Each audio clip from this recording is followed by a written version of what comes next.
तो 6 महीने का हमने ड्यूरेशन रखा, 3-4 महीने के अंदर हम इसे पूरा करने का काम करेंगे।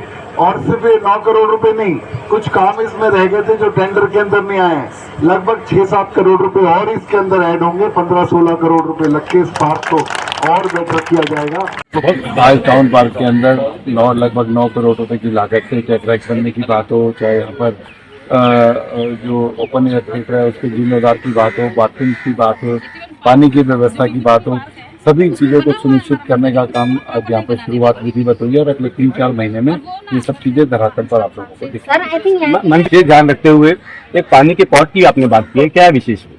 जो पानी के पॉट की बात है, पानी के पॉटों के लिए जिस तरीके से आज गर्मी है और हम सब लोगों को गर्मी लग रही है और हमारे लिए एडवाइजरी सरकार ने भी दी है, सामाजिक संस्थाएं भी, और हम लोग भी आपस में बात करते हैं कि धूप में ना निकलें और हीट स्ट्रोक से बचें। इसी तरीके से बेजुबान पक्षी हैं, उनको भी पानी की जरूरत है, तो अपने घर की छतों पर पानी का एक पॉट रखें, अपने आंगन के अंदर रखें। अगर पॉट की कोई व्यवस्था कहीं दिक्कत आती है, क्योंकि आदमी सोचता है कहाँ से मिलेगा, किस तरीके से होगा, तो हमारे कार्यालय से फ्री ऑफ कॉस्ट मिलते हैं। जाकर चाहे हैंगिंग पॉट हो, चाहे रखने वाला पॉट हो, मिट्टी के बर्तन है, जितने चाहिए उतने ले जाएं जरूरत के हिसाब से।